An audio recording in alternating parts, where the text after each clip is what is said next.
Hello good morning to all my students. क्या हाल चाल भाई, कैसे हो आप सभी। चलिए आज के इस मॉक टेस्ट को हम डिस्कस करते हैं जो कि आपका मॉक टेस्ट नंबर 4 है। एक उसमें 20 आउट ऑफ 20 पाना ज़्यादा मुश्किल काम नहीं है, थोड़ा सा कठिन बोल सकते हो, बट आपका प्रैक्टिस आपकी मेहनत आपको 20 आउट ऑफ 20 लाने से रोक नहीं सकती है। चलिए बिना समय गवाते हुए स्टार्ट करते हैं mock test number 4 English section का। चलिए फर्स्ट क्वेश्चन आपका जो स्टार्टिंग में ही अब की बार हमने क्या रखा, अनसीन पैसेज रखा है। अनसीन पैसेज को अच्छे से रीड करेंगे। सबसे पहले हम देखिए, education is one of the most powerful tools for personal and national development. Education personal development और नेशनल डेवलपमेंट के लिए बहुत ही ज्यादा पावरफुल टूल्स है। It is not only provides knowledge but also builds character and confidence in individuals. यानी individuals में न केवल ये नॉलेज प्रोवाइड करता है बल्कि करेक्टर और आत्मविश्वास भी डेवलप करता है। क्लियर है। अब देखोगे यहाँ पर आपको एक ग्रामर का बहुत ही बेसिक सा रूल है, not only what also. Not only what also आप देखोगे दोनों ही पेयर कंजक्शंस होते हैं। क्या होते हैं? Pair conjunctions. ये याद रखने हैं आपको। दो education people learn to think logically and make informed decisions। यानी कि एजुकेशन के बिहाफ पर पीपल थिंक करते हैं लॉजिकली और अच्छे डिसीजन लेते हैं। इन मॉडर्न सोसाइटी यानी कि आधुनिक सोसाइटी में education helps individuals compete in different fields and achieve their goals. यानी कि कंपटीशन के थ्रू, यानी कंपटीशन में अलग अलग क्षेत्रों में अपने अपने लक्ष्य को प्राप्त करते हैं। A nation with educated citizens is more likely to progress and maintain social harmony। Clear है। आई होप आपको थोड़ा सा अनसीन पैसेज का जो स्ट्रक्चर है वो समझ आया होगा। यानी कि जो अनसीन पैसेज है वो कहीं ना कहीं आपकी डेडिकेटेड है, किससे? एजुकेशन से रिलेटेड है। यानी कि कंप्लीटली बात हो रही किसकी? एजुकेशन की। तो एजुकेशन से जैसे जैसे क्वेश्चन बनते हैं इस अनसीन पैसेज से वो समझने का प्रयास करेंगे। इसके 5 क्वेश्चन है, समझिए। सबसे पहला क्वेश्चन है आपके सामने। फर्स्ट क्वेश्चन देखोगे आप लोग, education is important for. Education important है। ऑप्शन ए है personal development only, option B national development only, option C personal and national development, option D entertainment. बताइए, जल्दी से वीडियो को पॉज करिए और आंसर बताने का प्रयास करिए, क्या आंसर सही हो जाएगा। तो इसका जो करेक्ट आंसर हो जाएगा वो हो जाएगा ऑप्शन सी। क्योंकि अभी अभी हमने जस्ट 2 सेकंड पहले पहली ही लाइन में समझा था क्या? Education is one of the most powerful tools for personal and national development. Clear है। दोनों ही पक्ष रखे थे एजुकेशन के लिए हमने। आई होप आपका पहला क्वेश्चन सही हुआ होगा। क्वेश्चन नंबर फर्स्ट का जवाब आपने सही दिया होगा। ऑप्शन सी एकदम सही आंसर है। Now come to the next question number second. Education helps people to. Education help करता है लोगों की कब? थिंक लॉजिकली, लॉजिकल सोचने में, वेस्ट टाइम समय बर्बाद करने में, and option C become careless यानी मूर्ख बनने, सॉरी केयरलेस बनने में। नेक्स्ट ऑप्शन इसका डी भी है, तो वो और समझ लीजिए थोड़ा सा। ऑप्शन डी है क्या? अवॉइड डिसीजंस यानी डिसीजन से बचने के लिए। बट इसका जो करेक्ट आंसर होगा जल्दी से एक बार आप बता दो, देन हम बताने का प्रयास करेंगे। बताइए, जल्दी से बताइए, सोचिए अपने माइंड में, वीडियो को पॉज करिए और सोचिए। तो इसका जो करेक्ट आंसर होगा ऑप्शन ए। क्योंकि एजुकेशन हेल्प करता है पीपल को लॉजिकल सोचने में, यानी कि लॉजिकल विचारधारा करने में क्या करता है? ये हेल्प करता है। क्लियर है। आपका सेकंड क्वेश्चन का जो आंसर होगा ऑप्शन ए एकदम सही हो जाएगा। नेक्स्ट क्वेश्चन थर्ड समझ लीजिए। An education an educated nation is more likely to A decline, option A B progress, C stop developing, option D become weak यानी कि कमजोर हो जाता है। ये कौन सा सेंस हुआ भाई? बताइए, जल्दी से क्वेश्चन नंबर थर्ड का आंसर देने का प्रयास कीजिए।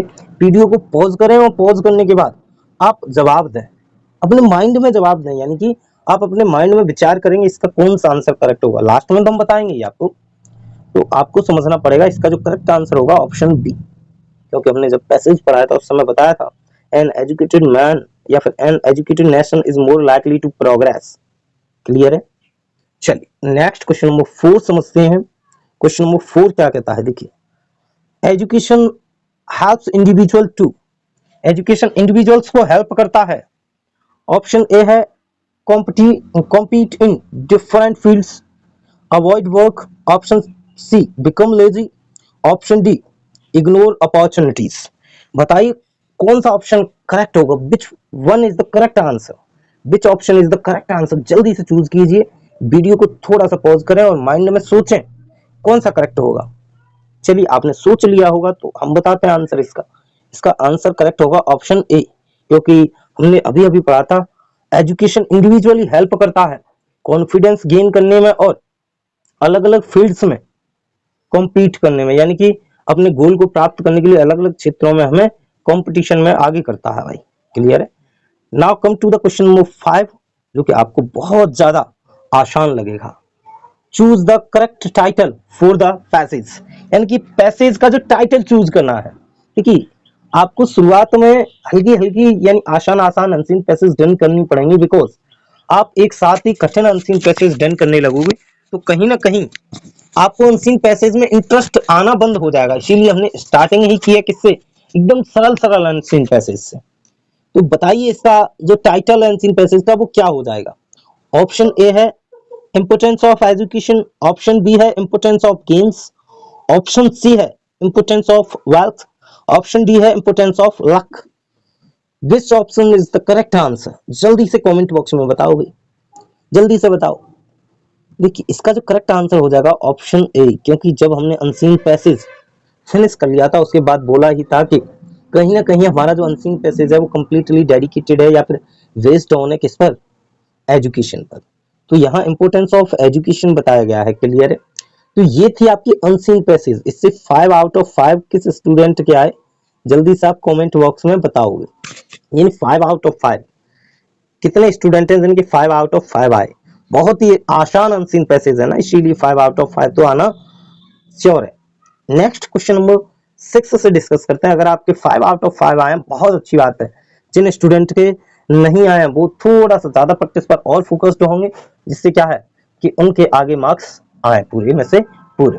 चलिए क्वेश्चन नंबर 6 डिस्कस करते हैं। क्वेश्चन नंबर 6 है नरेशन पर बेस्ड। देखिए she said comma inter comma I have finished my work. देखिए आप देखोगे रिपोर्टिंग वर्ब पास्ट में है, रिपोर्टेड स्पीच किसी में भी हो फिर तो चेंज होना ही होना है। ठीक है सर। तो आप सबसे पहले देखोगे हैज हैव चेंज होते हैं किसमें, हेड में। तो जिसमें रिपोर्टेड स्पीच में हेड लगा हुआ है वो ऑप्शन आप रख लेंगे, यानी कि एलिमिनेशन मेथड को फॉलो करिए। इधर देखिए इधर आपका हेड है नहीं तो इसको हटाइए। ऑप्शन सी इसमें भी नहीं है, इसको भी हटा दो। ऑप्शन बी में हेड है, ऑप्शन ए में हेड नहीं है, हट गया। 3 ऑप्शन एलिमिनेट हो गए, बी ऑप्शन अपने आप में बचा। बस क्या है इसमें, she said that, she I change हो जाएगा सी के अकॉर्डिंग तो सी आ गया। एज हैव का हेड हो जाता है चेंज, फिनिश माई हो जाएगा सी से चेंज तो हर वर्क। तो she said that she had finished her work. बोली क्लियर है यहाँ तक। Now come to the question number 7। देखिए क्वेश्चन नंबर 7 को समझ लेते हैं हम, जो कि पैसिव वॉइस से है, यानी कि वॉइस चैप्टर से है। क्वेश्चन नंबर 7 समझते हैं, जो कि आपका वॉइस चैप्टर से है। दे completed the project, they completed the project. आप देखोगे क्या कि यहाँ पर वर्ब की सेकंड फॉर्म या फिर डिड आ रहा है, डिड या फिर वर्ब की सेकंड फॉर्म आए तो इसको चेंज करते हैं वॉज वर्ब में। किसमें, वॉज वर्ब में। तो अब जिस ऑप्शन में वॉज वर्ब है उसको छोड़े, बाकी हटाएं। एड लगाया हटा दो, इस लगाया हटा दो, सेकंड फॉर्म लगाया हटा दो, बी ऑप्शन बचा बस।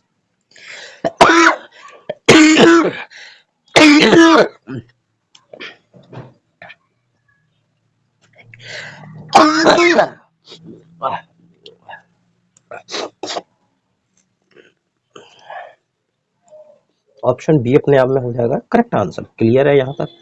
बोलिए आगे मूव करें। चलिए नेक्स्ट क्वेश्चन है सिनोनियम से। देखिए सिनोनियम का बहुत ही प्यारा क्वेश्चन है। प्रॉस्पर का सिनोनियम बताना है। What is the सिनोनियम of prosper. Prosper means होता है समृद्ध, वेल्थी होना, एकदम आप बोल सकते हो धनी होना, समृद्ध होना। इसका जो सिनोनियम हो जाएगा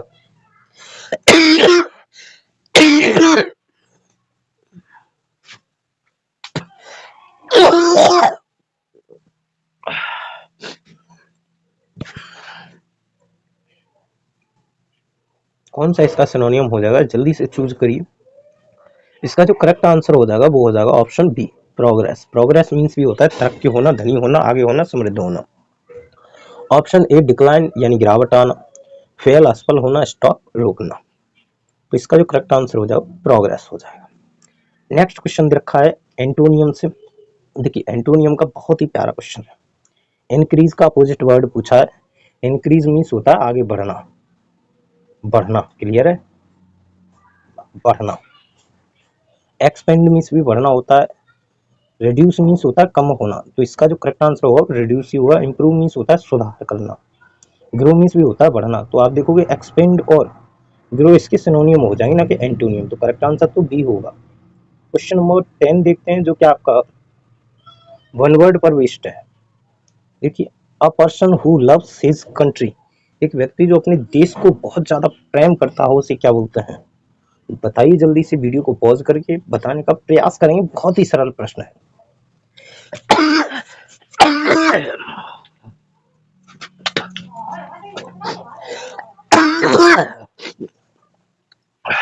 इसका जो करेक्ट आंसर हो जाएगा वो हो जाएगा ऑप्शन ए, क्योंकि लीडर का कोई यहाँ सेंस नहीं है, सोल्जर का और सिटीजन का ये कोई सेंस नहीं है। तो अभी तक हमने 10 क्वेश्चन डिस्कस किए और बताइए हमें 10 आउट ऑफ 10 कितने विद्यार्थी हैं जिनके 10 आउट ऑफ 10 नंबर्स आए?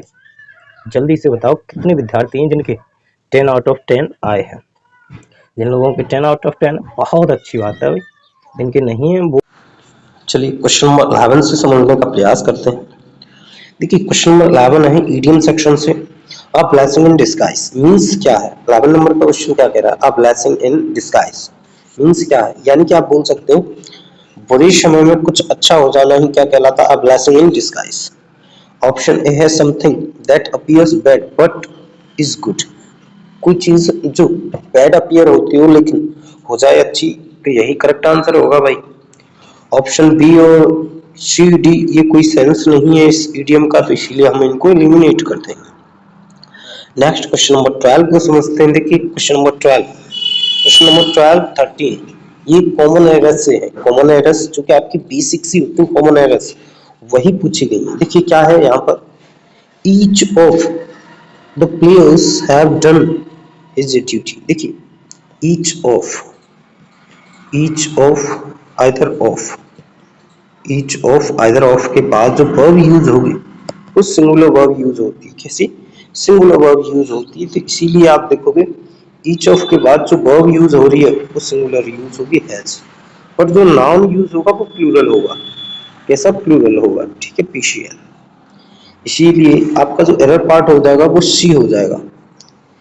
क्या आपका ये क्वेश्चन नंबर 12 का सही आंसर आया? चलिए नेक्स्ट क्वेश्चन नंबर 13 समझते हैं।